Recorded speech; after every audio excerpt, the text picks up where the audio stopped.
They said, "He'll never be normal. Just accept it." My own daughter stood in my kitchen with her arms crossed, her voice sharp in that practiced, irritated whisper she used when she wanted to sound rational, but was really just running away. Handed him a cup of milk. She said it as if she were talking about a defective appliance, something you return to the store with a tidy receipt, not a breathing, curious, fragile child who had already survived more in 4 years than most adults do in 40. And the way she refused to look at him when she spoke, her eyes darting around the room as if searching for an exit, told me more about her than the words themselves ever could. It told me that she had already made a choice, one she needed me to validate so she could walk away without the burden of guilt pressing on her shoulders. She wanted permission to abandon him, to reshape her life into the glossy, convenient version she'd been chasing since college, the one where she could pretend hardship was optional and love was something you curated rather than endured. I'm 78 now. I live alone in a small, quiet house at the edge of town, the kind of place where the mail carrier still knocks if there's a package and where the neighbors wave even if they don't know your name. I've earned the softness of my days, the peace that settles into the walls like a familiar scent, but none of it came as compensation or reward. It came because I fought for it with a steadiness that was never loud, but always present. The kind of steadiness you develop only after life breaks you in places no one else can see. When people meet me now, they assume I've always been this calm woman with tidy routines and good manners, someone who knows how to fold a day into a manageable shape. They don't see the years of scrubbing floors at midnight after my husband fell asleep drunk in his chair, or the years of stretching too little money into too many obligations, or the years of carrying my daughter's disappointments on my back like luggage she refused to claim. They see the final chapter without reading the earlier ones, the peaceful ending without the pages of grief and grit that made it possible. But the truth is, the day my daughter said those words, "He'll never be normal," something inside me shifted. Not in the loud, cinematic way people imagine transformations happen, but in the quiet, almost invisible way a season changes. A moment earlier, I had been a mother desperately trying to hold the fragile threads of my family together, still hoping my daughter would eventually soften, would grow into the mother she pretended to be on social media. But after those words, after she shoved her coat sleeve up her arm and said, "He needs someone who can handle all this," waving vaguely at the boy coloring on the floor as if he were a renovation project, not a person, I understood that she was already gone. And not gone like moving to a different city or working too much or forgetting birthdays. Gone in the way someone disappears emotionally long before they pack a suitcase. Gone in the way a candle snuffs out, leaving behind only the memory of warmth. Gone in the way a daughter stops being a daughter. I remember standing there, holding onto the back of the kitchen chair as if a tremor had passed through the house, and I needed something solid to steady myself. The boy looked up at her, his eyes wide, searching her face with the unshakable loyalty only children possess, the kind that begs for reassurance, even when the truth stands cruel and undeniable in the room. He lifted his hands, signing the simple gesture he used for "Mama," the one I'd shown him just a week earlier, proud of how quickly he'd learned it. But she looked away, pretended to fix her earring, pretended she didn't see him, pretended he wasn't calling for her in the only language left to him. The silence stretched across the kitchen like a sheet of cold glass, and I felt my heart twist in a way that had nothing to do with age. There are moments in life when you feel yourself split in two, moments that become fault lines running through every year that comes after. That was one of mine. I wanted to scream at her, to grab her by the shoulders and shake her, until something, remorse, love, fear, anything, surfaced behind her indifferent eyes. I wanted to tell her that motherhood is not a contract you amend when the terms become inconvenient, that children don't exist to decorate the stories we tell about ourselves, that love does not shrink when circumstances change. But I knew it wouldn't matter. You can't pour water into a vessel with no opening. You can't ask someone to mother when they've spent their whole life hiding from anything that requires them to stay. So instead, I inhaled slowly, feeling the air scrape the inside of my chest like something sharp, and I told her she should go. I told her I would take care of him. I don't know if she sensed the accusation beneath my calmness, or if she simply felt relieved, but she nodded, grabbed her purse, kissed the air near my cheek instead of my skin, and left. The boy watched her go, holding the green crayon in his hand like a small, useless weapon. When the door clicked shut, he looked at me and raised his hands again. Two uncertain shapes moving toward meaning. I knelt beside him, lifted his small fingers into mine, and repeated the sign for safe, guiding his hands until he copied the movement. He smiled then, a quiet, gentle thing, unaware of how much of his future had just been rewritten. And as I held him, I realized that my life was no longer the weary afterthought it had been for so many years. It was something new, heavy, yes, but purposeful. Something that would demand more of me than I had left to give, but would also return something precious. The chance to love without asking permission. Some people think aging means dwindling, shrinking, fading. But that day I felt myself expand, filling the space my daughter had vacated, stepping into the role she had run from, rediscovering the version of myself I had almost forgotten. The woman who could carry someone else's world and still find room for her own. So when I tell you the story now, when I say that my daughter abandoned her deaf son and insisted he'd never be normal, I am not telling it to expose her or punish her, or even to pity the child she could not love. I am telling it because that sentence, ugly as it was, marked the beginning of everything that came after. It was the spark that lit the long, quiet fire of the life I have now, the life I built with him, the life that saved us both, a life my daughter will never fully understand. And maybe that is its own kind of mercy. The day everything stopped being denial and became fact did not arrive with shouting or slammed doors, but with a click, a tone, and a doctor whose eyes tried and failed to be kind. It was one of those medical offices designed to make people forget why they were there, all soft colors and bland artwork and waiting room magazines that promised 10 ways to be your best self, as if anyone sitting under those fluorescent lights had energy left over for optimization. I sat in the corner with my grandson on my lap, his small fingers tracing the seam of my skirt, while my daughter tapped on her phone like she was passing time in a coffee shop, not waiting to hear whether her son would ever hear her voice again. When they finally called his name, I rose first out of habit, the way I used to do when she was small and nervous at the pediatrician, but she brushed past me with that practiced briskness, pushing the stroller ahead as if to signal that she was the parent here, and I was just a retired extra called in for background color.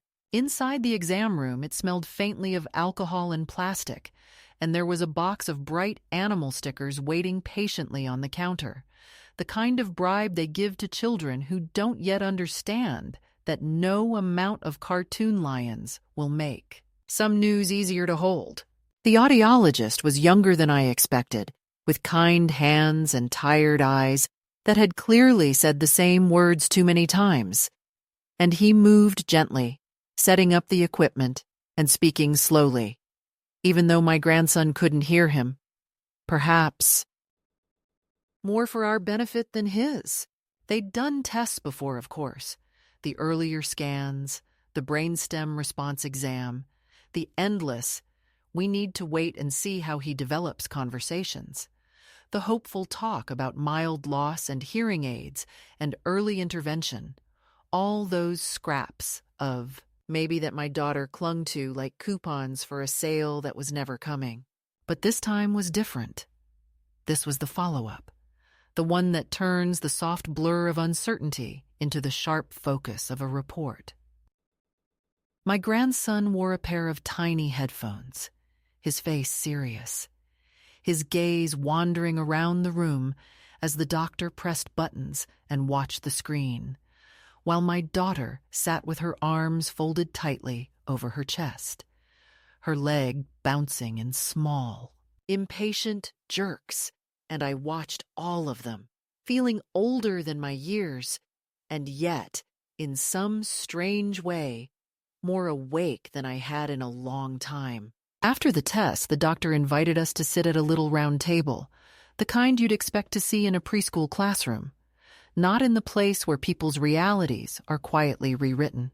He folded his hands, took a breath, and then began to speak in that careful, measured tone that doctors use when they want their words to land softly, but know they won't. He said things like profound bilateral hearing loss and non-responsive across frequencies and unlikely to benefit from traditional amplification. And every phrase felt like a stone being placed gently but firmly into a basket I would now have to carry. My grandson sat on my knee, perfectly calm, tapping his hand lightly against my arm, occasionally looking up at my face with eyes that seemed to ask questions he couldn't phrase yet. My daughter didn't ask anything. She stared at the printout the doctor slid across the table, her brow furrowing as if the letters themselves had insulted her. When he started to talk about resources, sign language classes, early intervention programs, possible candidacy for cochlear implants, she cut him off with a small, sharp laugh that had no humor in it and said, "So you're telling me he's deaf? Deaf, not just delayed, not just behind." The doctor, to his credit, did not flinch. He nodded and said gently that yes, based on the test results, our boy was profoundly deaf and likely had been from birth, that whatever sounds we thought he had responded to before were probably more vibration than hearing. My daughter sucked in a breath like she was about to dive underwater and asked, "So what does that mean for his future, realistically?" He answered carefully, explaining that with support and access to language from an early age, many deaf children grow up to live full, independent lives. That deafness is not a tragedy so much as a different way of existing in the world. That the real risk lay not in his ears, but in being deprived of communication. I felt a slow, hard bloom of hope in my chest at that. A small rebellion against the grief that had been coiled around my heart for months. But my daughter's face did something else. It shut down. You could almost see the shutters dropping behind her eyes as she latched onto a single word in his whole speech, different, twisting it quietly into something else. Damaged. Limited. Less. On the drive home, she was silent, her knuckles white on the steering wheel, her jaw clenched so tightly I could hear her teeth grind whenever we stopped at a light. My grandson fell asleep in his car seat, his head tilted at an awkward angle that would have made any other mother reach back to adjust it. But she didn't move, and I didn't either, because I knew if I reached out then, the thin thread holding her together might snap, and whatever came out would not be careful, would not be containable. Instead, I watched the world blur past the window. The same streets, the same shops, the same tired billboard for a personal injury lawyer, and thought how strange it is that the world can look exactly the same when your life has just shifted on its axis. In my head, I was already making lists. Calls to the school district, research on sign language classes, questions for the next appointment, cheap meals that would stretch so I could help more with therapy costs. I'd done this before in different forms, after my husband's first heart attack, after my own mother's stroke, after every unexpected blow life landed. There is a part of me wired for crisis, for rolling up sleeves and making reality livable. I assumed, perhaps foolishly, that my daughter would meet me there, somewhere in the middle, that we would be two women facing a hard thing together, even if we didn't always like each other. We pulled into my driveway instead of hers, and that, I would realize later, was the first quiet sign of what was coming. She turned the engine off but didn't move to unbuckle my grandson. She just stared straight ahead, her hands still on the wheel, breathing as if she'd run a long distance. Then she exhaled sharply, like someone blowing out birthday candles they never wanted, and said, without looking at me, "I can't do this, Mom." I thought she meant that moment, that day, that she needed me to take him for a few hours while she screamed into a pillow or went for a walk or sat in a parking lot and cried. So I said, "Of course, leave him with me. I'll make him dinner. You can rest," and tried to put a hand on her arm. She yanked it away, finally turning to look at me. And there it was in her eyes. Not grief, not even fear, but something colder. Something like rejection. "No," she said slowly, as if spelling it out for me. "You don't understand. I can't do this at all. I don't have it in me to be that kind of mother. I didn't sign up for this." There are some sentences you never forget, not because they are loud or angry, but because they rearrange the furniture inside your head. "I didn't sign up for this," she said, as if her son were a gym membership or a trial subscription, as if motherhood were a voluntary newsletter she could unsubscribe from when the content no longer pleased her. I felt something in me go very still then, a kind of quiet I'd never known, as I realized she meant it, that this wasn't a tantrum or a panicked exaggeration, but a decision forming in real time. My first instinct, the one drilled into me by years of making everything easier for her, was to comfort and fix. I wanted to tell her that she'd adjust, that we'd figure it out together, that no one is ready for the child they actually get, only for the fantasy they'd imagined, and that reality, though harsher, is often richer. But then I looked at her, really looked, and saw not just my struggling daughter, but a grown woman who had spent her entire life fleeing discomfort, outsourcing responsibility, and blaming others when life refused to bend to her preferences. I saw the same girl who once complained that her newborn didn't sleep like Instagram babies, now facing a challenge you can't filter into something pretty. She opened the car door, walked around to unbuckle my grandson, and carried him into my house without asking if I was home for the evening, without asking what I had planned, without asking anything at all. She set him down on the living room rug, kissed the top of his head mechanically, and said, "Stay with Nana, okay? I'll be back later." He smiled and reached for his toy cars, utterly trusting, utterly unaware that his mother's back was already turned. I followed her to the door and asked, my voice too calm even to my own ears, "When later, sweetheart? Dinner later? Tomorrow later?" She hesitated, one hand on the doorknob, and then said, staring at the wood grain instead of my face, "I'll call you. I just need to think. You're better at this stuff anyway. You always were." It sounded almost like a compliment if you didn't listen too closely, but I heard the cowardice tucked inside it. The attempt to make abandonment sound like delegation. She didn't call that night. She didn't call the next day. I told myself she was processing, that she needed space, that she was talking to her husband or a therapist or a mirror, saying the words out loud until they lost their power to frighten her. I packed my grandson's bag with extra clothes and his favorite stuffed rabbit, just in case she came to collect him unexpectedly, wanting to be ready to release him back into her arms with no trace of the anger that simmered quietly in my chest. I cooked meals that could be easily reheated and kept my phone in my pocket, checking the screen every few minutes like some lovesick teenager waiting for a boy to call. Except I wasn't waiting on romance. I was waiting on evidence that my daughter still had a pulse where her heart should be. 2 days later, instead of a phone call, there was an email.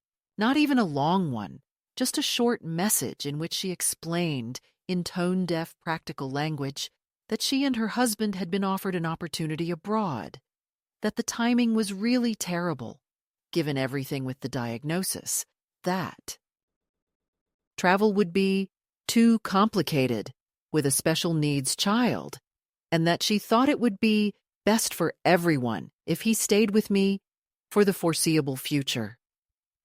She used phrases like stable environment and consistent caregiver, the kind social workers use when they write case notes, as if she were filling out an intake form rather than cutting the cord between herself and her son. At the end, she wrote, "You've always been such a natural with him, Mom. I know you'll do what's right. You always do." No apology, no promise to visit, no plan for the future beyond that vague, cowardly phrase, foreseeable, which in her mouth meant, until I can live my life far enough away that I don't have to think about him anymore. I printed the email and folded it into 4 neat squares. Not because I needed a record for any legal reason, but because some part of me couldn't quite believe it was real, and paper, unlike memory, is hard to argue with.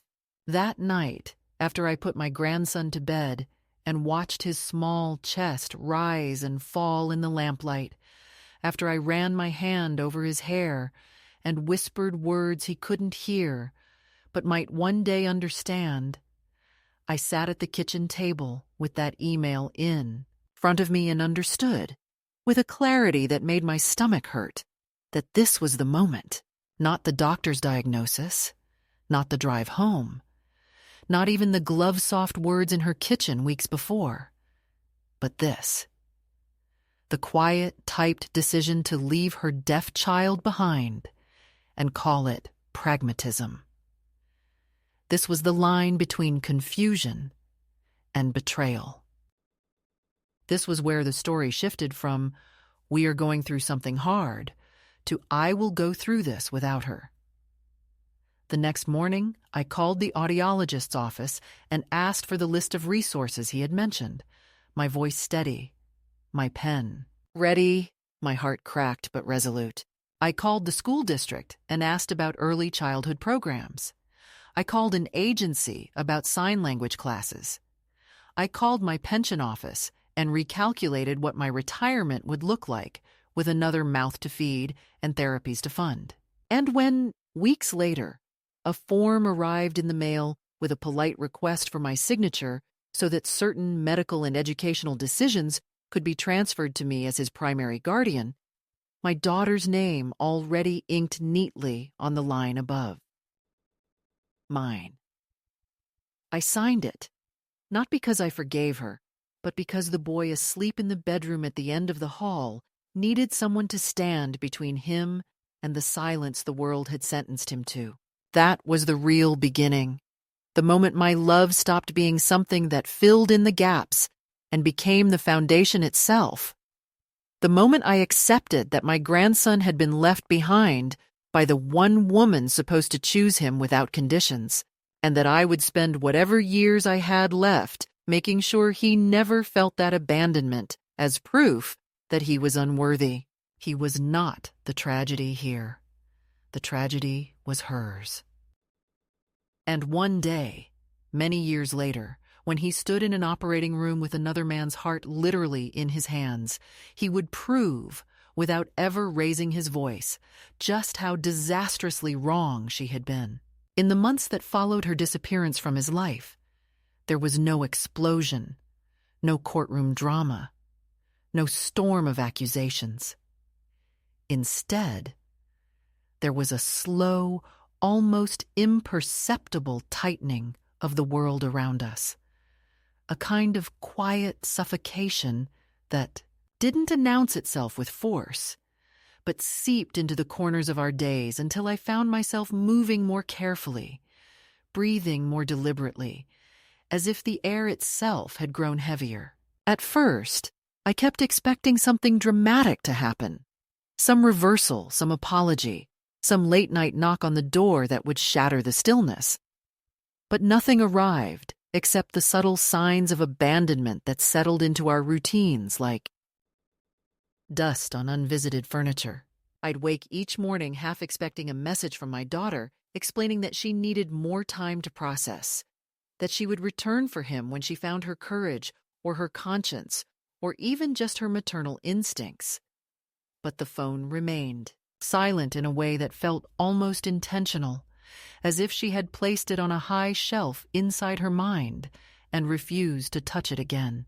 My grandson adapted faster than I did. Perhaps that is the gift and curse of childhood.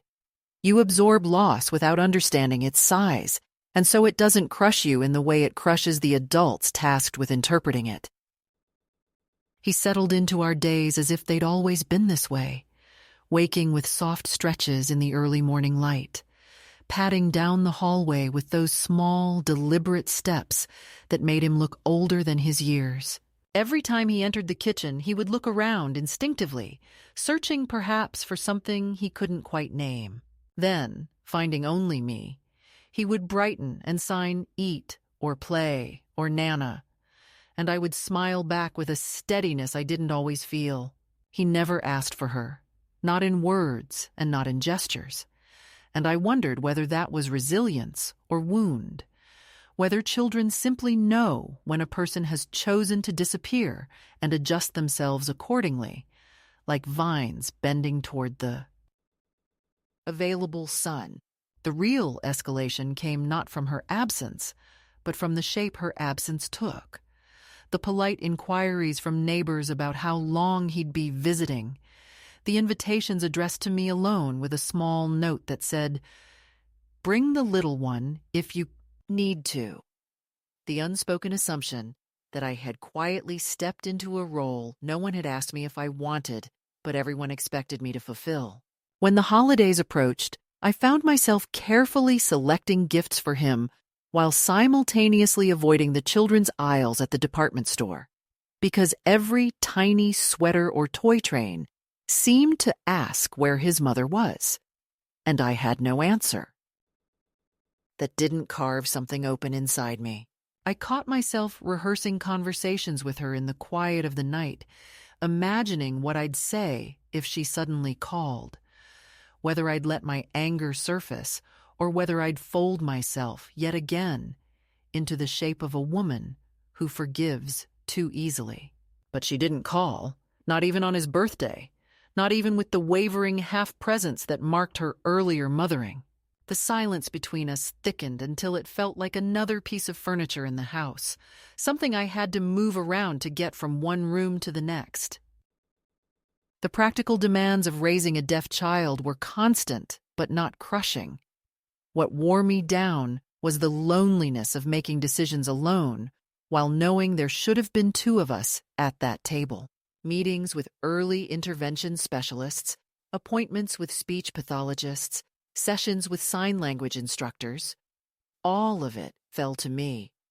And though the professionals were kind, though they offered pamphlets and warm smiles and reassurances that it wasn't the work that drained me. It was the knowledge that she should have been there, absorbing this information, learning his new language, holding his small hands through the parts he didn't understand.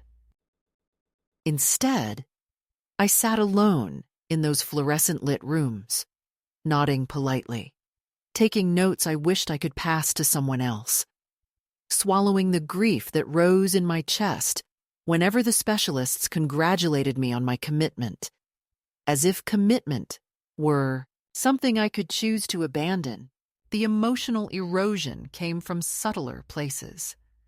The sideways glances from strangers when they noticed he didn't respond to sound. The pitying tone in people's voices when they complimented me for taking on so much. The well-meaning but condescending suggestions that maybe it was just a tough phase for his mother. No one wanted to name the truth. She had left him, and she wasn't coming back, not anytime soon, and maybe not ever. When I tried to say this aloud, even to friends who had known her since childhood, I was met with gentle contradictions. She's overwhelmed. She just needs time. Motherhood hits everyone differently. These excuses clung to my skin like humidity, pushing me into the role of the unreasonable one, the one who was overreacting, when in reality, I was simply acknowledging what she had done. Slowly, I learned to stop explaining. I learned to nod and murmur something neutral, returning home to a child who clapped his hands when he saw me and wrapped his arms around my waist in a gesture that needed no translation. The first real sign that the situation was becoming permanent came in the form of an envelope from her, postmarked 3 states away. Inside, instead of a letter or an apology or even a brief update, were a few checks accompanied by a short typed note that said, "Use as needed." No salutation, no signature, no acknowledgement of him by name. It felt like a bill payment, a contractual obligation, a gesture meant not to support him, but to absolve her. I stared at the crisp bills, at the impersonal font, and felt a slow building disappointment that was heavier than anger. Money is a language of distance when handed without presence, without voice, without touch. I folded the checks back into the envelope and put them in a drawer, planning to deposit them later, but unable to bring myself to acknowledge them as any kind of meaningful contribution. She had begun outsourcing her motherhood to the postal system. Meanwhile, my grandson blossomed in ways that startled me.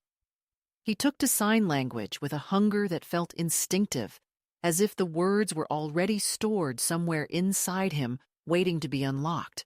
His hands moved with increasing precision and grace, shaping meanings faster than I could learn the vocabulary he needed.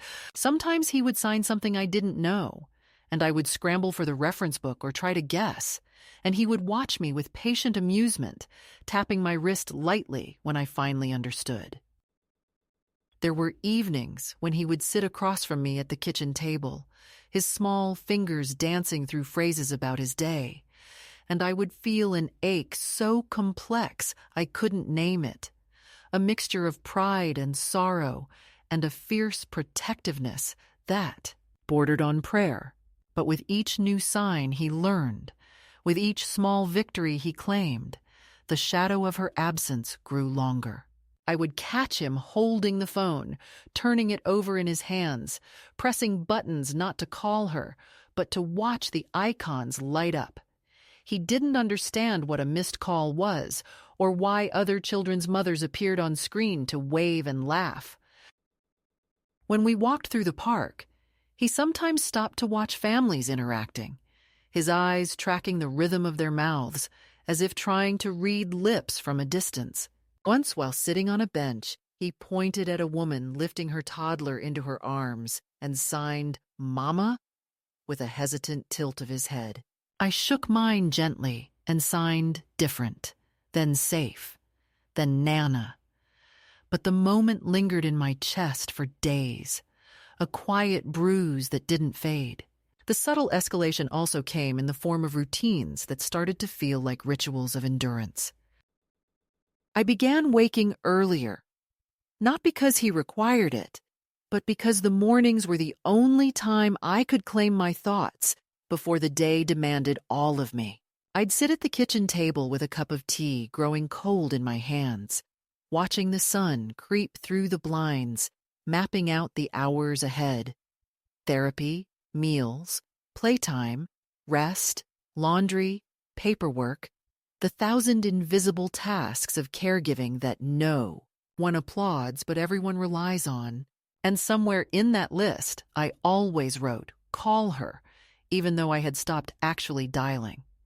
It was more of a placeholder now, a reminder that I had once expected her to return, that some part of me still wanted to believe she might. What made it harder was the way the world refused to adjust its expectations of me. People assumed I was happy to have him, and in many ways I was. His presence brightened my life in ways I didn't anticipate. But the assumption that love and exhaustion cannot coexist left me feeling unseen. They praised my strength without acknowledging the cost. They admired my devotion without recognizing that it came from necessity, not choice. I didn't resent my grandson. I resented the narrative others tried to impose on us. The saintly grandmother rescuing the abandoned child. The heartwarming tale that ignored the jagged edges of reality. If anyone had bothered to look closely, they would have seen the truth. I was not stepping heroically into a role. I was bracing myself to prevent him from falling through the cracks his mother left behind. The escalation was quiet, but relentless. It lived in the messages she didn't send, in the birthdays she didn't remember, in the photos she never asked for, in the milestones she didn't witness. It lived in the way he stopped glancing toward the door at dinner time. It lived in the way I started signing Mama less often because I could not bear to see confusion flicker across his face. And it lived in the slow, dawning realization that this wasn't temporary, that she wasn't simply overwhelmed or scared or adjusting. She had stepped out of her child's life with the same casual decisiveness she used when changing her wardrobe, and I was left to gather the pieces of a future she had shrugged off.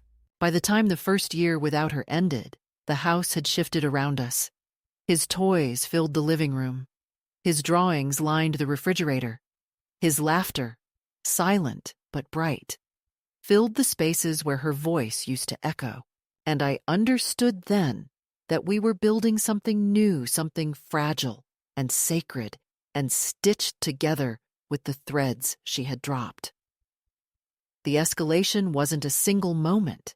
It was the accumulation of small absences that, taken together, formed the architecture of abandonment. It was the slow, steady realization that she wasn't coming back, that her retreat was not a pause, but a conclusion. And it was the quiet, unremarkable morning when I stopped checking my phone altogether, not because I had forgiven her, but because I had finally accepted that her silence wasn't a wound anymore. It was simply the truth. The turning point arrived without ceremony, slipping into my life the way dawn does on a cold morning, quietly, gradually, almost politely. Yet when I look back, I can see that everything before it belongs to a different lifetime, a different woman, a different version of myself who had not yet understood that survival and reinvention can be the same act. It began the day I realized that waiting for my daughter to return was not an act of hope, but an act of self-erasure, that clinging to the fantasy of her sudden transformation only kept both me and the boy suspended in a limbo where nothing grew. Nothing healed, nothing moved forward. It was a morning like any other, with the kettle hissing on the stove and my grandson at the kitchen table tapping a wooden spoon against the rim of a bowl, completely absorbed in the rhythm he was building, unaware of the storm of thought that churned inside me as I watched him. It struck me then that he was creating something, sound he couldn't hear but feeling he understood, and I was not. I was merely maintaining, balancing, preserving, holding everything in place like someone guarding museum artifacts that no longer belonged to the living world. He looked up at me suddenly, mid-tap, his hands freezing in the air before he signed a question I hadn't expected. Future? The sign was slightly imperfect, his fingers not quite aligned, but the meaning landed with the force of a stone dropped in. Still water. He wasn't asking about the day or the plans for lunch or the errands I needed to run. He was asking, in the only way he knew, what lay ahead for the two of us. I opened my mouth before remembering he couldn't hear a word of whatever explanation I tried to offer. And instead, I walked to the table, took his hands into mine, and signed future back to him. Slower, clearer, adding grow, learn, strong, each symbol a small vow. He watched me with that intensely focused gaze of his, absorbing every movement. And when he signed together, I felt something inside my chest unlock. It wasn't dramatic or triumphant. It wasn't even joyful. It was simply true. Yes, together. Not because his mother had abandoned him. Not because I had been forced into this role. Not because life had cornered me. But because, from that moment on, I wanted to build a life with him. Not around what we had lost, but around what we could still create. That realization softened something I didn't know had hardened. I stopped thinking of myself as a temporary placeholder and began seeing myself as the foundation upon which he could build the identity he deserved. Perhaps that is what true middle points are. The instant when grief stops being a weight and becomes a tool. That same week, with a confidence I had not felt in years, I enrolled us in a community sign language class, not just for him, but for me. Up until then, I had been learning through necessity, vocabulary lists, flashcards, instructional videos. But this was different. This required stepping into a room full of strangers, acknowledging that I needed help, that I was willing to be taught, that I did not care if others saw me starting over at an age when most people are settling into their final routines. When we entered the classroom for the first time, my hands trembled slightly as I signed hello. But the instructor, a middle-aged woman with silver hair pulled into a loose braid, gave me a warm smile, the kind that recognizes effort more than skill.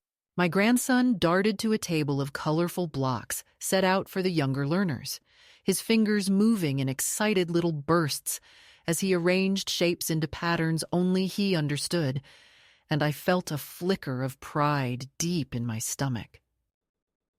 This was the first space that belonged to both of us equally. Not one where I was compensating for someone else's absence, but one where I was rising to meet his needs on purpose, willingly, fully.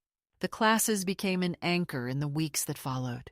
Each lesson introduced new signs, new expressions, new ways of shaping thoughts without sound.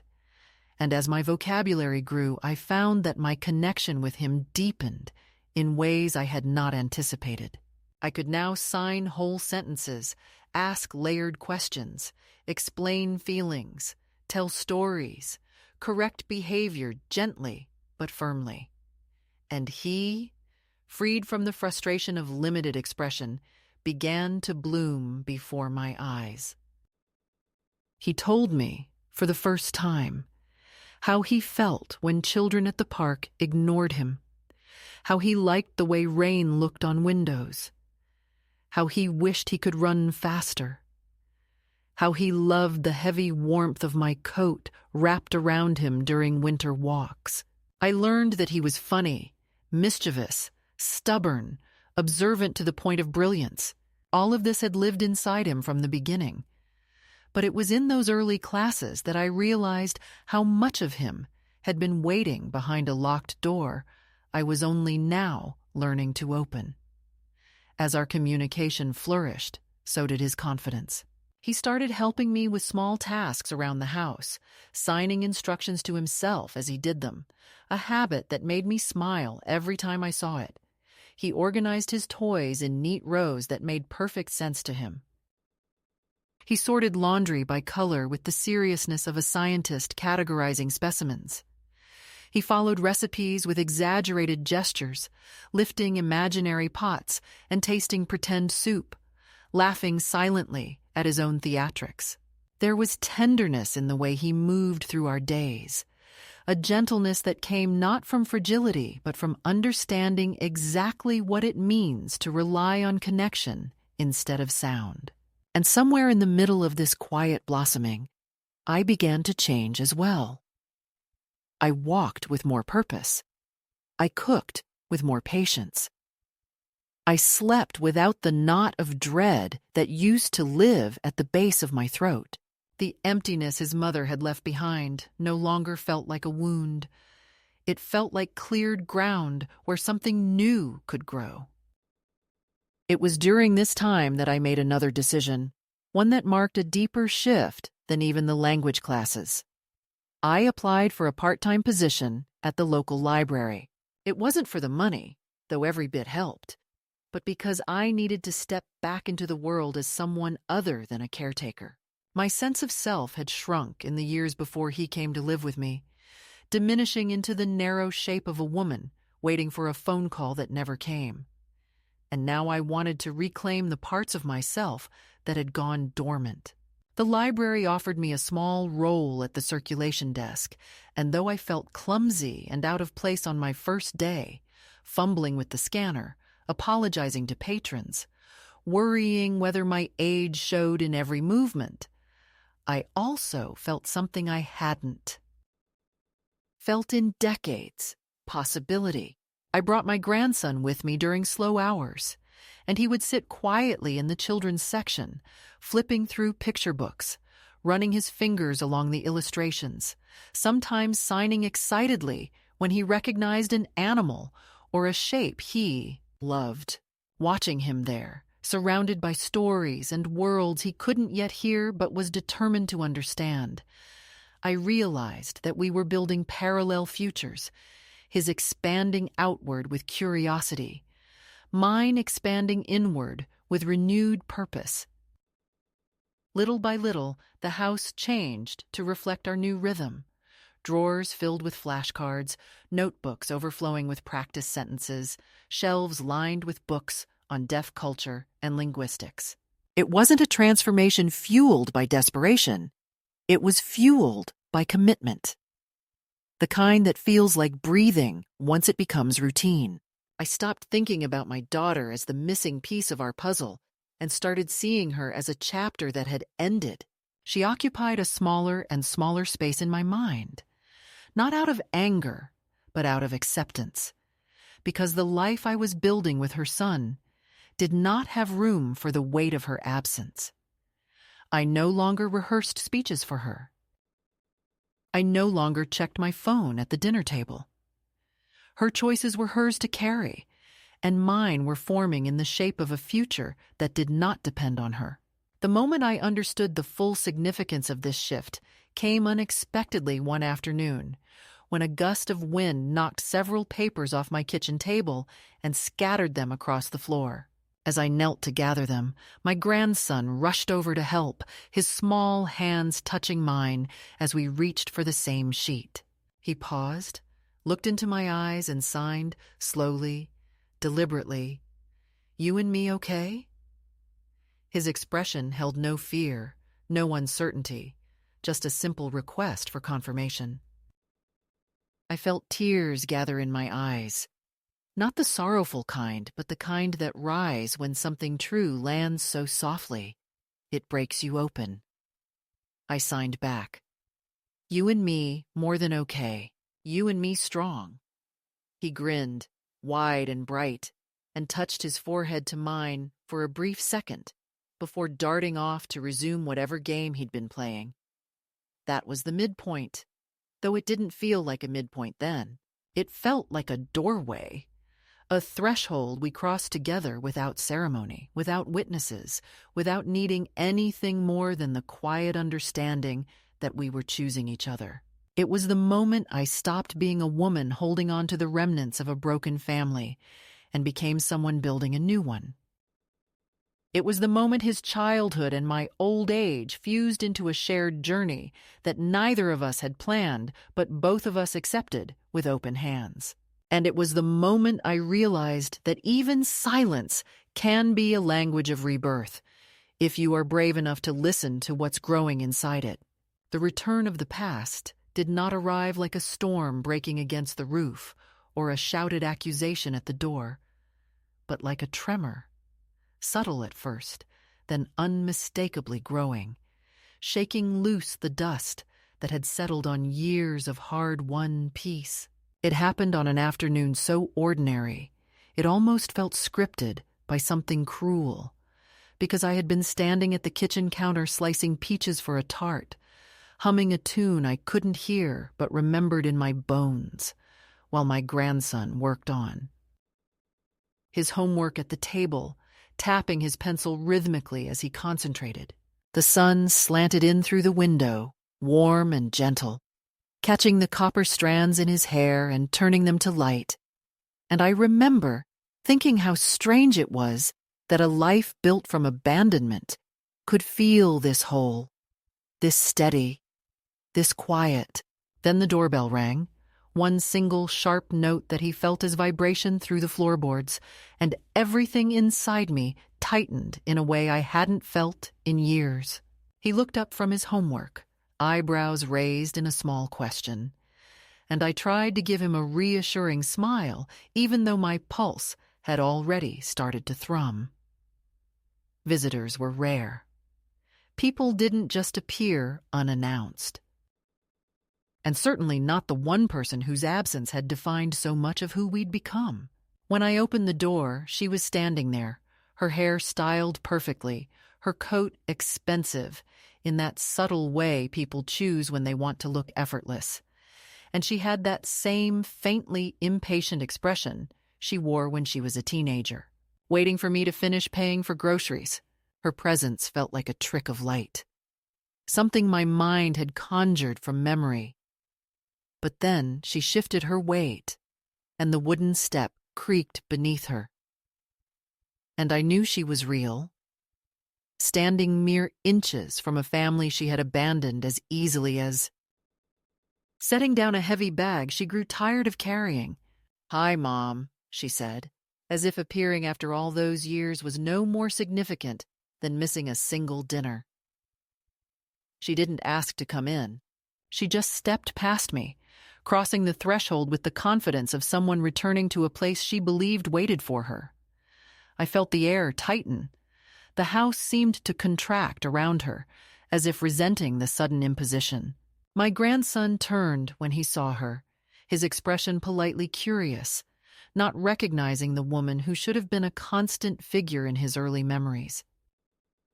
She smiled at him, but it was the smile you give a stranger's child, too tight at the edges, too practiced. Then, as if remembering she had once borne him in her own body, she lowered herself to his height and signed, clumsily, incorrectly, "Hello." The movement was all wrong, stiff, backward, incomplete. He stared at her hands and then at her face, and I saw confusion flicker across his features before he forced a polite nod, the kind he gave the grocer or the elderly neighbor down the street. She seemed offended by his distance, as if affection were something that could be preserved in a box and unpacked at convenience. Her sudden reappearance was not, of course, born of love or regret or the heavy pull of conscience. It was born of crisis, and she revealed it within minutes, her voice dropping into that urgent cadence people use when they need something quickly and want to soften the demand with faux vulnerability. Her husband, who had never once acknowledged the existence of the son she left behind, had taken ill. Not a cold, not a simple injury. Something serious enough that fear had begun to gnaw at her composure. Something that required specialists and referrals and long words she didn't understand. She explained all this in a hurried whisper, as if speaking too loudly might make the sickness worse. She spoke of hospitals, of tests, of terrifying prognoses, and then she arrived at the true reason she had resurfaced. "He's in surgery tomorrow, Mom, and we were told the surgeon is exceptional, one of the best. Apparently he's young, but brilliant. His name is—" She stopped then, because my grandson had risen from the table and walked to my side, his homework forgotten, his eyes flicking between us as he sensed the tension in the air. I felt her gaze land on him, slide over him, and then return to me with something like dawning comprehension. I could see the moment she understood what I had known for years. He had grown into someone she no longer recognized, someone whose silence was not emptiness, but depth, someone whose absence from her life had cost her far more than she had ever imagined. She reached for him then, as if compelled by some instinct she believed still existed between them. But he stepped back, subtle but unmistakable, and her hand faltered in midair. She looked wounded, as though his recoil were an act of betrayal rather than the natural response to a stranger pretending at intimacy. The deep part of me that once would have comforted her remained still. I had untaught myself the reflex to protect her from consequences she created. "I want you both to come," she said suddenly, her tone shifting into something too crisp, too brittle. "He should be there. You should be there.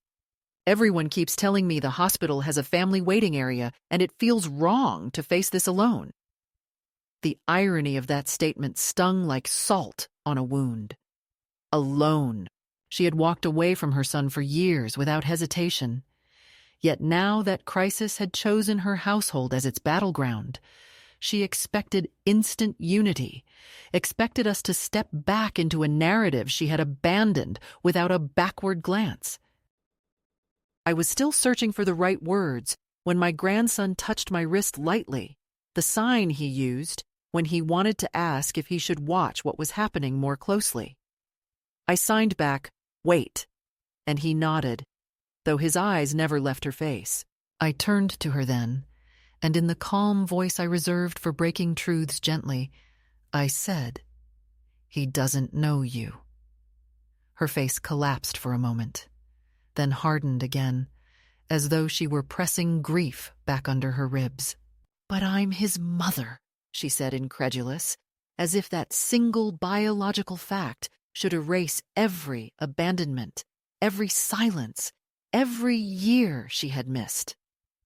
That evening, after she left with promises to call, after my grandson had retreated to his room with the soft heaviness of a child absorbing more than he could articulate, I felt a tremor of anxiety I hadn't experienced since the early days of raising him alone. The past had begun to reassert itself, to demand a place in the present, and I could sense the approaching collision long before it arrived. That night, I slept lightly, waking several times to check on him, watching his sleeping face in the glow of the hallway light. He had his mother's jawline, but none of her hardness. He had my steadiness, but none of my years. He slept with one hand curled near his cheek, as he had since he was little, as if protecting the part of himself that lived closest to his dreams. The true escalation began the next day at the hospital. The building hummed with the familiar sterile energy of urgency. Nurses moving efficiently, reluctant families clumped together in clusters of fear, the soft beeping of machines, the antiseptic brightness of the lights reflecting off polished floors. My daughter greeted us with a fragile, overbright smile that didn't reach her eyes. She guided us to a waiting area where her husband's relatives sat stiffly, some whispering, others checking their watches, all carrying the unmistakable tension of people who resented being dragged into someone else's catastrophe. My grandson stood beside me, his posture alert, absorbing everything: the movement, the expressions, the entire emotional landscape. When my daughter introduced him, awkwardly, as my son, I felt the air change. Her husband's family exchanged looks that said more than words ever could. There was no welcome in their expressions, only disbelief and irritation, as if our presence complicated a narrative they preferred. The facade of a perfect couple fighting a noble medical battle without inconvenient truths dragging behind them. One of the women, sharp-featured and wrapped in an expensive shawl, muttered to another, "I didn't know they had a child." The other replied, not quietly enough, "I thought they didn't want kids." My daughter flushed, her jaw tightening as she signed to me, poorly, hastily, that we should sit down. The signs were wrong, the grammar clumsy. My grandson looked away, pretending not to notice her errors, and I felt the final remnants of my sympathy for her wither. Hours passed. The operation was complex. Surgeons came and went, with updates laced with cautious words. My daughter's composure cracked in subtle ways. A knee bouncing uncontrollably, fingers twisting her scarf, breath catching whenever someone in scrubs walked too quickly past our row of seats. At one point, she sank into a chair and covered her face with her hands, and for a moment I saw the girl she once was, lost, scared, out of her depth. But unlike before, I did not rush to steady her. She had built the walls that now closed around her. She had chosen the distance that now isolated her. I simply placed a hand on my grandson's shoulder, grounding him as he watched her with a mixture of curiosity and detachment. And then, just before dawn, when exhaustion had settled over the waiting room like fog, a doctor emerged, scanning the faces assembled before him. My daughter stood so quickly she nearly knocked over a chair. The surgeon stepped toward her, but when he spoke, his eyes drifted, not to her, but to the young man standing beside me. Recognition crossed his features in a soft, reverent way, and I knew instantly that the moment we had been unknowingly moving toward had arrived. The boy who had once been dismissed as not normal, the child she had abandoned because she could not imagine a future bright enough to contain him, was the surgeon who had just saved her husband's life. And she did not know it yet, but she would. And nothing, absolutely nothing, could stop the collision now approaching, as inevitable as sunrise, as final as truth.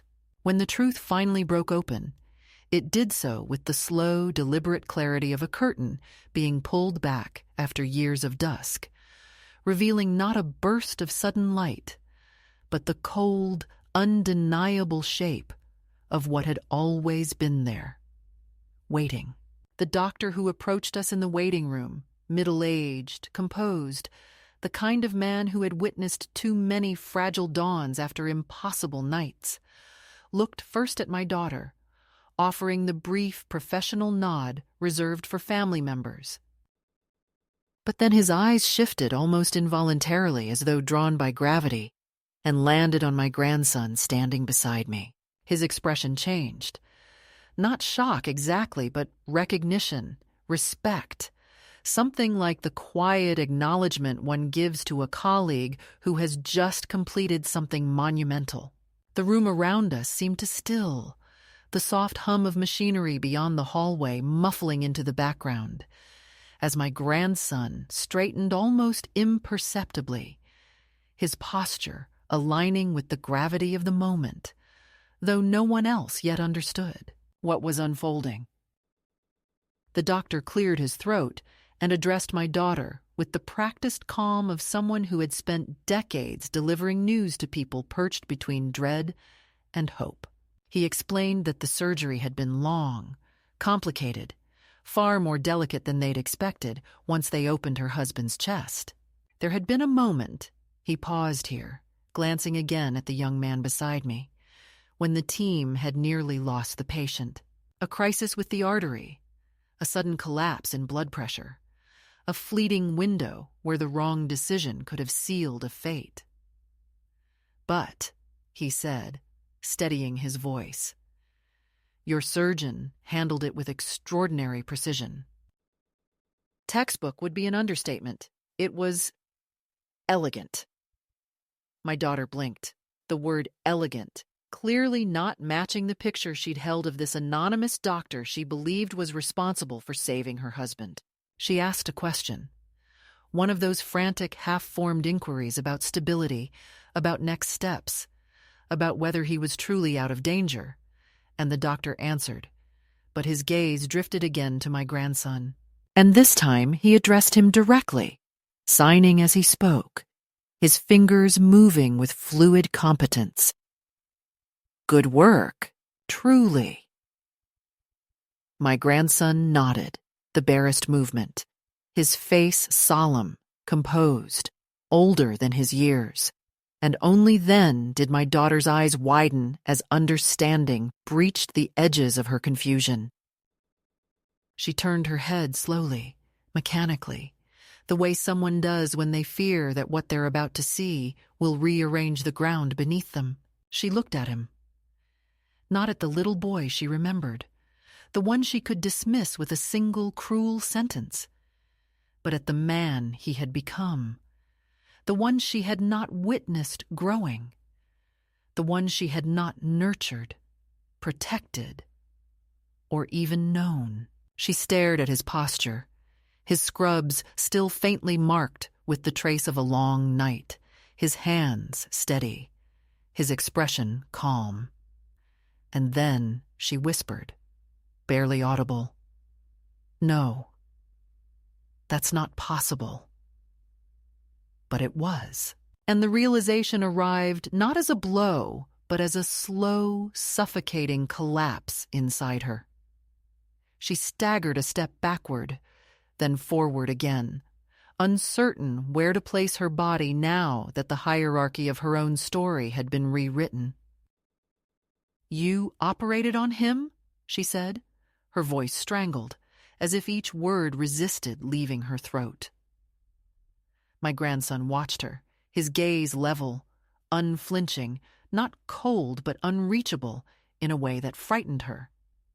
For the first time in her life, she saw someone who did not need her, who had surpassed every limitation she once imagined for him, who had grown in the spaces she had vacated, shaped not by her presence, but by the devotion she had refused to offer. She reached out, almost pleading, her hand trembling as she signed, incorrectly, brokenly, "You. Saved." Him? The grammar was wrong. The form was wrong. The desperation was right. My grandson lifted his hands slowly, deliberately, and signed back with clarity, so precise it felt like a verdict. He lived. My job. No anger. No triumph. No cruelty.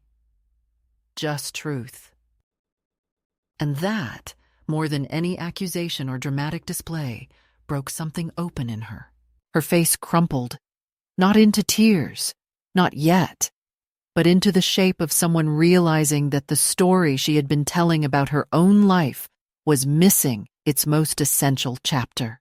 "He doesn't speak," she whispered, as if clinging to some last fragment of the old narrative she'd built about him. How can he be a surgeon if he can't? She didn't finish, perhaps because even she understood how small the sentence sounded in the shadow of what he had accomplished. The doctor stepped in gently, explaining in a tone stripped of condescension that deaf surgeons are not just possible, but brilliant, often possessing heightened observational skills, exceptional focus, and absolute command of visual detail. "Your son," he said firmly, "is one of the finest I've ever worked with." The words hit her like a physical force. She sank into a chair, gripping the edge as if holding on to the remnants of her collapsing self-image. My grandson watched her with a quiet sorrow that wasn't pity, but recognition of a truth he had learned long before becoming a man: that some people break themselves long before they break others, and then, as gently as one places a final stone in a carefully built structure, he signed something that made the air in the room shift. "I am not the child you left."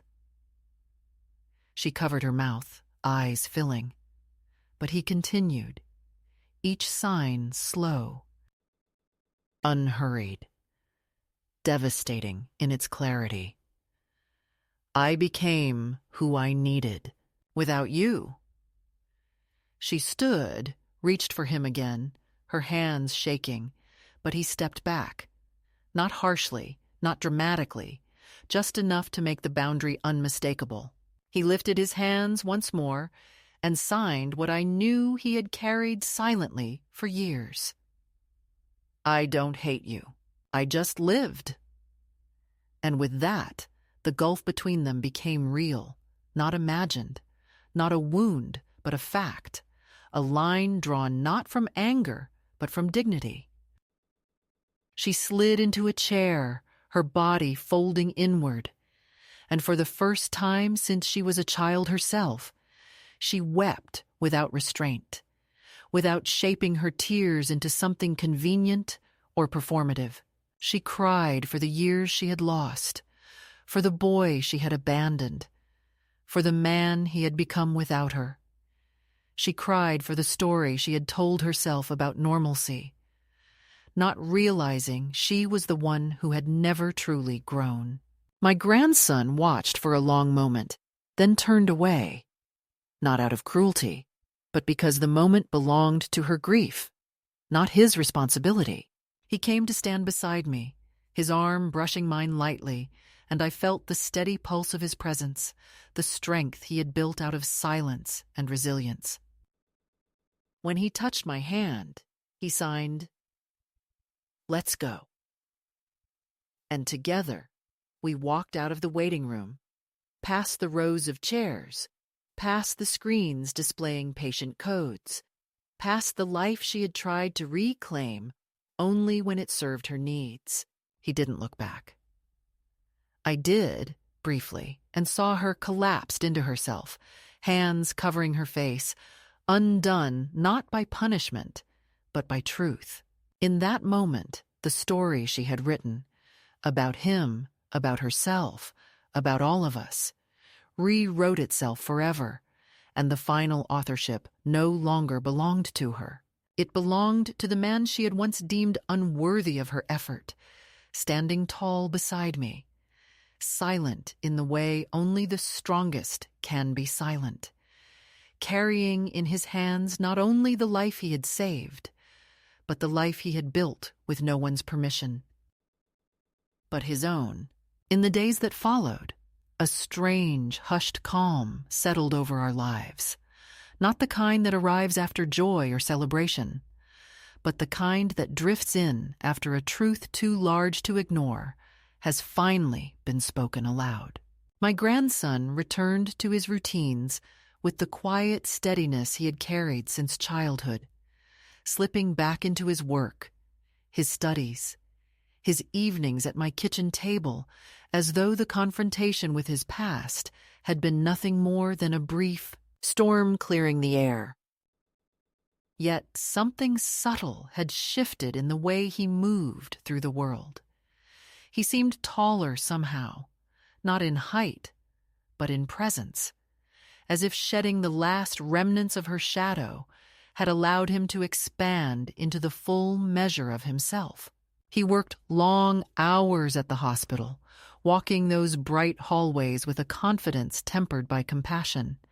And each morning, when he returned home to change before a new shift, he would sit with me for a few minutes, drinking tea and telling me, with hands that moved in soft, expressive arcs, about the patients he'd helped or the cases that had challenged him.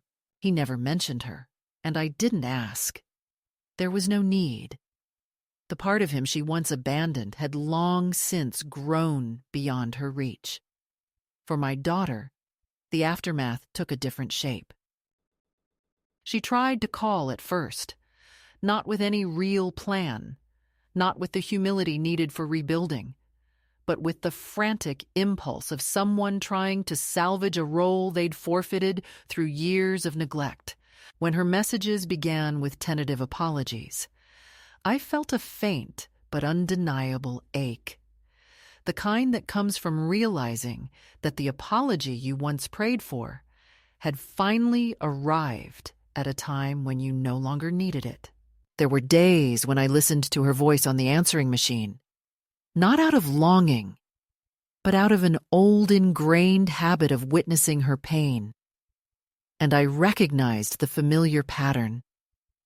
Regret, thick enough to taste, but not yet shaped into true accountability. I wished her healing silently, privately, but I didn't return her calls because the life my grandson and I had built together was no longer a fragile structure requiring her approval or participation. It was a living thing, whole without her. Once, months later, she appeared outside my door again, her posture smaller this time, her face softer with exhaustion. She asked how he was, whether he was angry, whether there was a chance, any chance at all, that she could become part of the world she had watched from such a great distance. I listened, letting her speak until her voice thinned into uncertainty. Then I told her in the gentlest tone I could manage that she had to speak to him directly, that whatever future existed belonged to him to shape, not to me. I watched her swallow that truth, saw it settle heavy in her expression, and when she left, I felt neither victory nor bitterness, only a calm acceptance that some relationships are not meant to return to their original form, that time moves forward in ways forgiveness alone cannot undo. On evenings when he arrived home late, I would leave a plate for him in the oven, still warm, and he would sit beside me and tap gently on the table to let me know he was there before beginning to sign his stories from the night. On weekends we walked to the park, the same park where he once watched other children with a longing he could not name, and now he observed people with the practiced eye of a man who understands human frailty more intimately than most. Sometimes we sat on a bench beneath the same tree where he had once asked me if we were okay, and I would look at him, this gentle, capable man, and marvel at the distance between then and now, at the ways love can reshape destiny when it is given, without conditions. I never asked him what he felt the moment he saved the life of the man his mother chose over him. I never asked him whether the sight of her crumpled in that waiting room haunted him or freed him. Those answers belonged to him, and he carried them with the same grace he carried everything else. But one evening, without warning, while we were washing dishes together, he paused, dried his hands slowly, and signed, "I am glad she saw." I didn't respond at first, letting the weight of his words settle. Then I signed back, "Me too." And he nodded once, a small, quiet affirmation that said more than any long conversation might have. Our house grew older with us, the walls holding decades of laughter and grief, the floors carrying the imprint of a boy's small footsteps and a man's steady stride. I planted herbs on the windowsill, and he tended them on mornings when I was too tired, his hands moving with a tenderness that always reminded me that he had inherited the best parts of the world despite the worst parts he was given.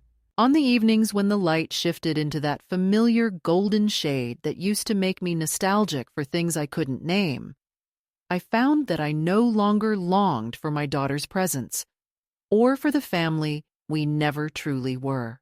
Instead, I felt a quiet fullness, the kind that comes from understanding that the life in front of you, imperfect, unexpected, shaped by choices you never anticipated, is still worth loving fiercely.